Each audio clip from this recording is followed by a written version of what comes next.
You're watching the OnePlus Nord 2 5G disassembly. If you need any tools, there are links in the description.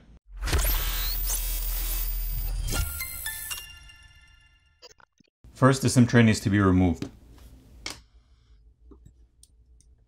Once the SIM tray is removed, we need to apply heat to the back plate using a hairdryer or a heat gun so we can loosen up the adhesive underneath, and then we're going to use a plastic pry tool to pry the back plate off. Here's a look at the glass back.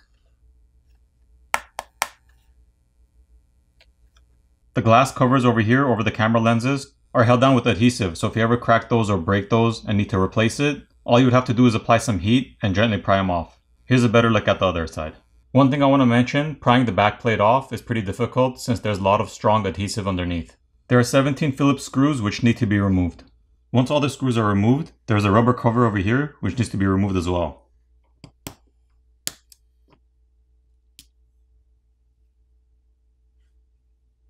Now once that cover is removed, we can disconnect this flex cable over here.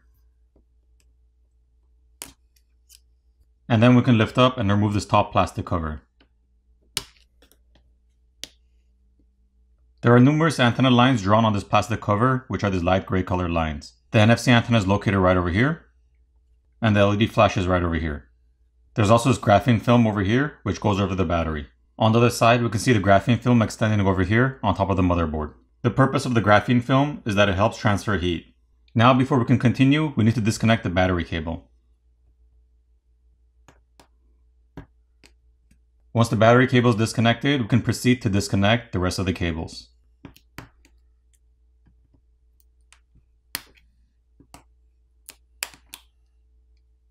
There are two wire cables or coaxial cables here which need to be disconnected by popping them off.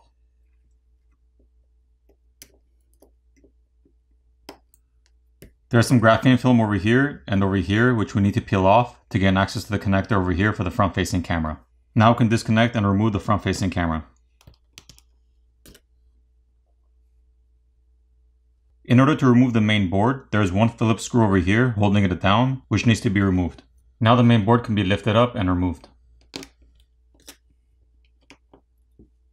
The main 50 megapixel camera is located right over here, followed by the 8 megapixel ultra wide lens over here, and the 2 megapixel mono lens over here. All three of these can be disconnected by just popping the connectors off. There's a secondary microphone located right over here, as well as graphite film over here on top of the shield.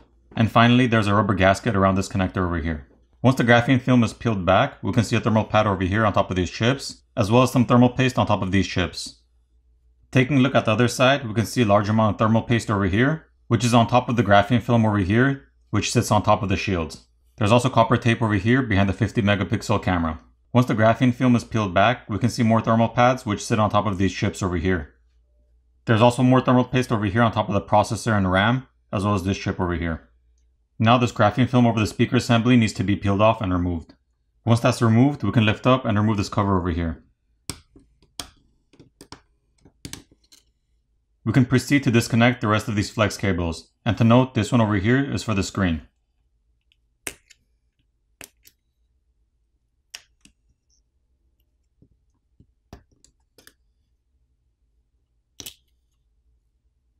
There's one Phillips screw located over here, which is holding down the subboard that needs to be removed.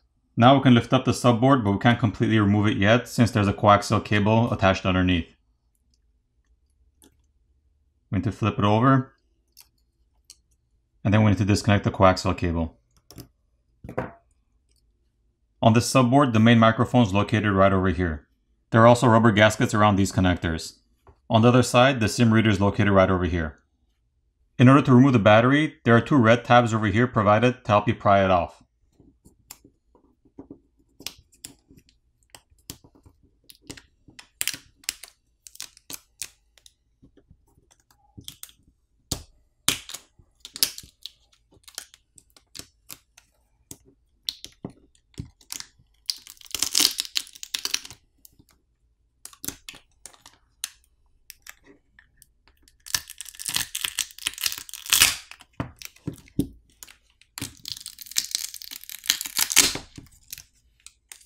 Here's a better look at the battery. And these are two batteries linked together as one. Now that the battery is removed, we have access to removing that white coaxial cable which is routed through over here on the side of the frame. and goes along over here underneath the speaker assembly.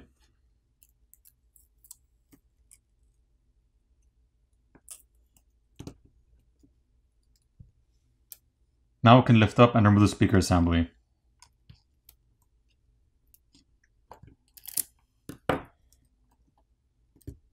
On the speaker assembly, over the opening, there's a mesh filter.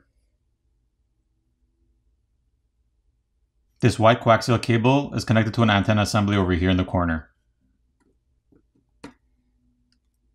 This small flex cable over here is also connected to this antenna assembly, which we need to peel off and remove. Here's a better look at that.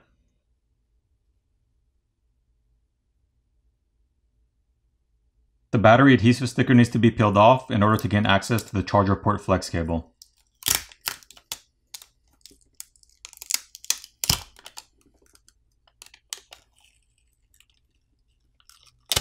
There's a foam padding over here which also needs to be peeled off. Now we can peel off the charger port flex cable.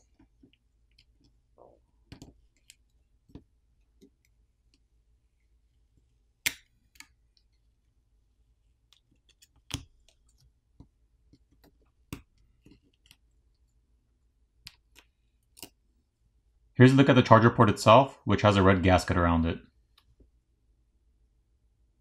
Once we peel back this flex cable over here, which connects the main board to the subboard, we can see a large copper vapor chamber underneath, and this large copper vapor chamber also runs underneath over here, which sits underneath the main board. Moving on, the fingerprint scanner is located right over here, and the flex cable for it is here. Moving over this flex cable, we can see the haptic feedback motor over here, and the connector for it is right over here underneath it. So when it comes to replacing the screen itself, you would have to take the back cover off, as well as remove all the screws, and then you would have to remove the top and bottom cover, as well as disconnect the battery cable, and then disconnect the screen cable from the subboard, remove the subboard itself, giving you access to removing this rubber gasket for the screen cable. And at that point, you'd heat up the front of the phone where the screen is. To loosen up the adhesive underneath, you'd pry your old screen off, get your new screen, apply new adhesive and reapply it to the mid frame, making sure you run your cable back through the opening over here, and just reassemble the phone. The flex cable over here is for the power button on this side, and there's a flex cable over here for the volume keys. The earpiece speaker is located over here on top, and the flex cable is over here. The earpiece is held down with adhesive, so if you wanted to replace it, just heat it up and gently pry it off. And finally, the proximity sensor flex cable is right over here. As far as repairability goes, I give this phone a 5.5 out of 10. The backplate has some strong adhesive, so prying it off is difficult, and there are many steps you need to take in order to pry the screen off and replace it. One of the benefits this phone has is the provided pull tabs to help you pry the battery off in case you need to replace that. Now it's time to put the phone back together.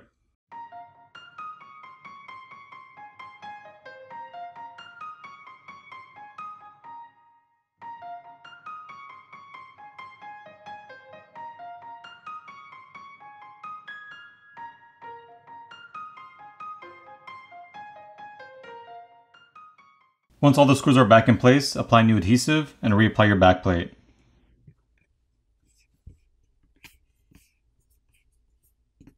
Flip over the phone, power it on, and you're done. I hope you guys enjoyed this video, and if you guys want to see more videos like this, make sure you like, subscribe, and click on the notification bell so you'll be notified the next time I upload a video. Thanks again for watching guys, and I'll see you guys in the next video.